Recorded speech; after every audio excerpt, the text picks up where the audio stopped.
Chapter 4 The Secret Workers. The next evening, Grandpa Joe went on with his story. "You see, Charlie," he said, "not so very long ago, there used to be thousands of people working in Mr. Willy Wonka's factory. Then one day, all of a sudden, Mr. Wonka had to ask every single one of them to leave, to go home, and never to come back." "But why?" asked Charlie. "Because of spies." "Spies?" "Yes. All the other chocolate makers, you see, had begun to grow jealous of the wonderful sweets that Mr. Wonka was making, and they started sending in spies to steal his secret recipes. The spies took jobs in the Wonka factory, pretending that they were ordinary workers, and while they were there, each one of them found out exactly how a certain special thing was made." "And did they go back to their own factories and tell?" asked Charlie. "They must have," answered Grandpa Joe, "because soon after that, Fickelgruber's factory started making an ice cream that would never melt, even in the hottest sun. Then Mr. Prodnose's factory came out with a chewing gum that never lost its flavour however much you chewed it. And then Mr. Slugworth's factory began making sugar balloons that you could blow up to huge sizes before you popped them with a pin and gobbled them up. And so on and so on. And Mr. Willy Wonka tore his beard and shouted, 'This is terrible! I shall be ruined! There are spies everywhere! I shall have to close the factory.'" "But he didn't do that," Charlie said. "Oh yes, he did. He told all the workers that he was sorry, but they would have to go home. Then he shut the main gates and fastened them with a chain, and suddenly Wonka's giant chocolate factory became silent and deserted. The chimneys stopped smoking, the machines stopped whirring, and from then on, not a single chocolate or sweet was made. Not a soul went in or out, and even Mr. Willy Wonka himself disappeared completely. Months and months went by, Grandpa Joe went on, but still the factory remained closed, and everybody said, "Poor Mr. Wonka, he was so nice, and he made such marvellous things. But he's finished now. It's all over." Then something astonishing happened.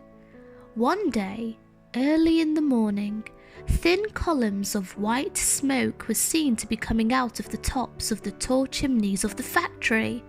People in the town stopped and stared. "What's going on?" they cried. "Someone's lit the furnaces. Mr. Wonka must be opening up again." They ran to the gates, expecting to see them wide open and Mr. Wonka standing there to welcome his workers back. But no. The great iron gates were still locked and chained as securely as ever, and Mr. Wonka was nowhere to be seen. "But the factory is working," the people shouted. "Listen! You can hear the machines. They're all whirring again. And you can smell the smell of melting chocolate in the air." Grandpa Joe leaned forward and laid a long bony finger on Charlie's knee, and he said softly, "But most mysterious of all, Charlie, were the shadows in the windows of the factory. The people standing on the street outside could see small dark shadows moving about behind the frosted glass windows." "Shadows of whom?" said Charlie quickly. That's exactly what everybody else wanted to know. "The place is full of workers," the people shouted. "But nobody's gone in. The gates are locked. It's crazy. Nobody ever comes out either." "But there was no question at all," said Grandpa Joe, "that the factory was running. And it's gone on running ever since, for these last 10 years. What's more, the chocolates and sweets it's been turning out have become more fantastic and delicious all the time. And of course now, when Mr. Wonka invents some new and wonderful sweet, neither Mr. Ficklegruber nor Mr. Prodnose nor Mr. Slugworth nor anybody else is able to copy it. No spies can go into the factory to find out how it is made. "But Grandpa, who?" cried Charlie. "Who is Mr. Wonka using to do all the work in the factory?" "Nobody knows, Charlie. But that's absurd. Hasn't someone asked Mr. Wonka?" "Nobody sees him anymore. He never comes out. The only things that come out of that place are chocolates and sweets. They come out through a special trapdoor in the wall, all packed and addressed, and they are picked up every day by post office trucks." "But Grandpa, what sort of people are they that work in there?" "My dear boy," said Grandpa Joe, "that is one of the great mysteries of the chocolate-making world. We know only one thing about them. They are very small. The faint shadows that sometimes appear behind the windows, especially late at night when the lights are on, are those of tiny people no taller than my knee." "There aren't any such people," Charlie said. Just then Mr. Bucket, Charlie's father, came into the room. He was home from the toothpaste factory, and he was waving an evening newspaper rather excitedly. "Have you heard the news?" he cried. He held up the paper so that they could see the huge headline. The headline said, "Wonka Factory to be opened at last to lucky few." Chapter 5. The Golden Tickets. "You mean people are actually going to be allowed to go inside the factory?" cried Grandpa Joe. "Read us what it says, quickly." "All right," said Mr. Bucket, smoothing out the newspaper. "Listen. Evening Bulletin. Mr. Willy Wonka, the confectionery genius whom nobody has seen for the last 10 years, sent out the following notice today. I, Willy Wonka, have decided to allow 5 children, just 5, mind you, and no more, to visit my factory this year. These lucky 5 will be shown around personally by me, and they will be allowed to see all the secrets and the magic of my factory. Then, at the end of the tour, as a special present, all of them will be given enough chocolates and sweets to last them for the rest of their lives. So watch out for the golden tickets. 5 golden tickets have been printed on golden paper, and these 5 golden tickets have been hidden underneath the ordinary wrapping paper of 5 ordinary bars of chocolate.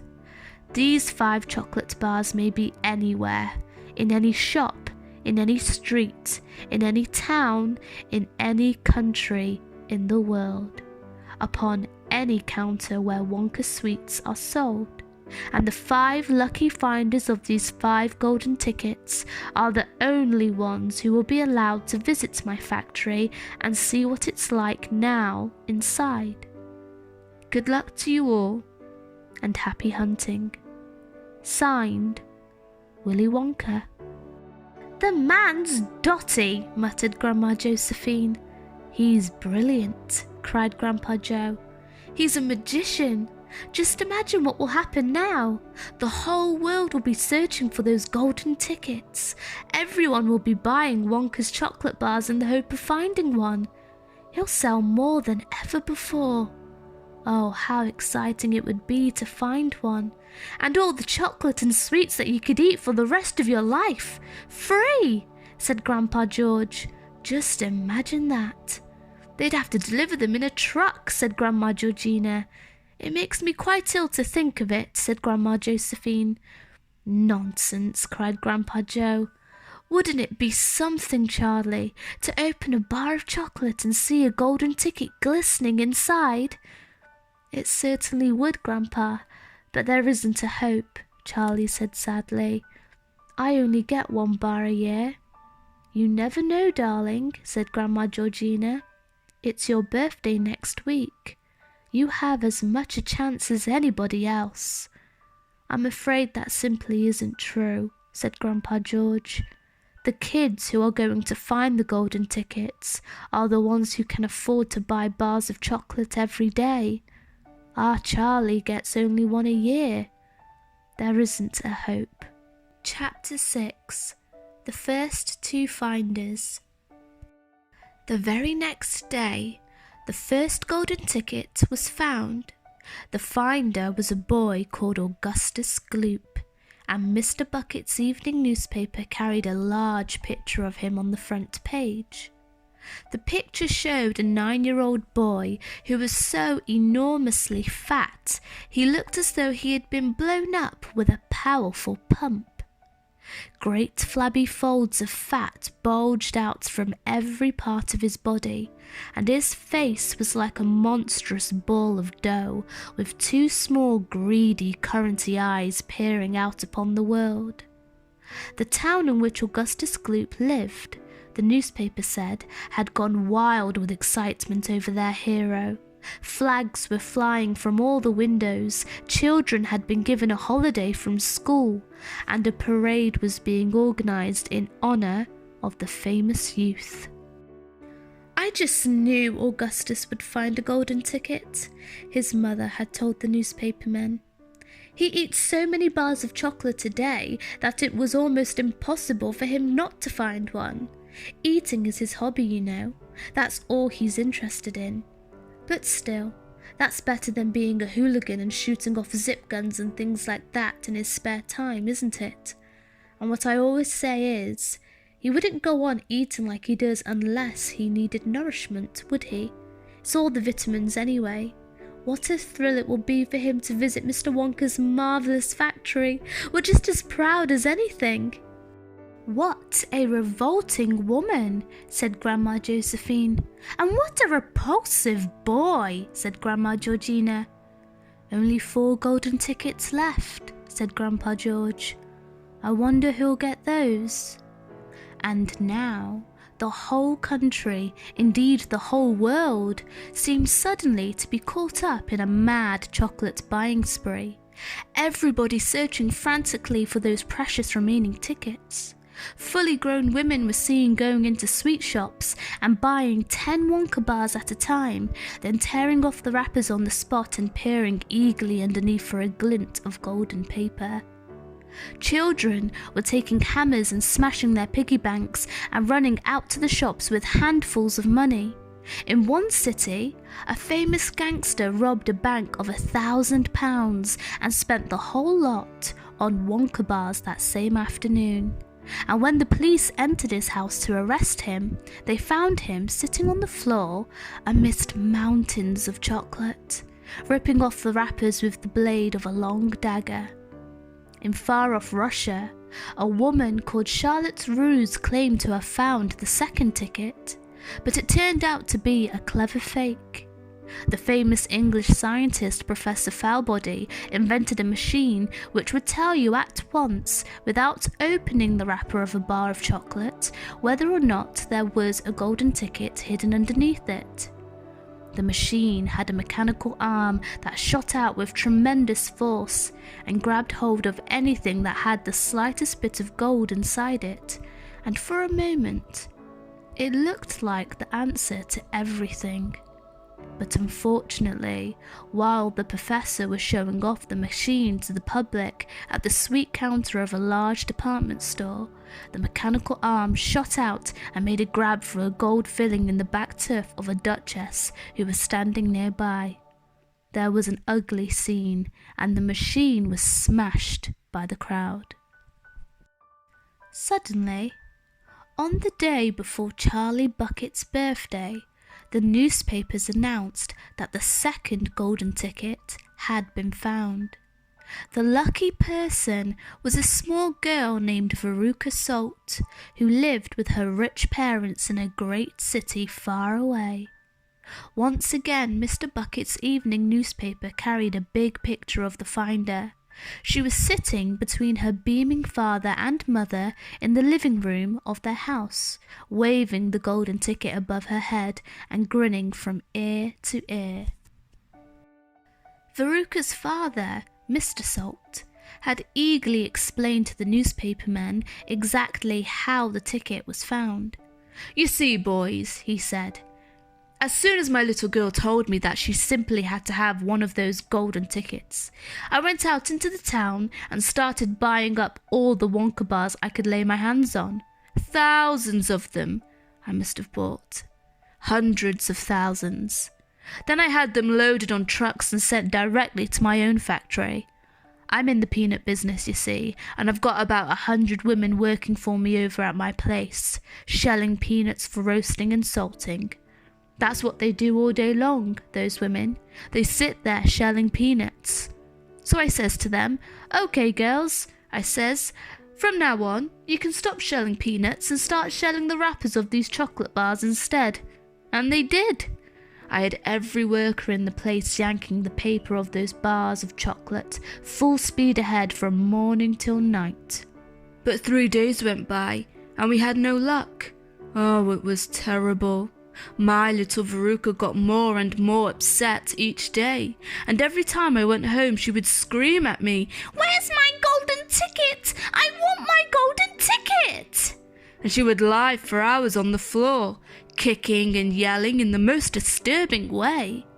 Well, I just hated to see my little girl feeling unhappy like that, so I vowed I would keep up the search until I'd got her what she wanted. Then suddenly, on the evening of the 4th day, one of my women workers yelled, 'I've got it! A golden ticket!'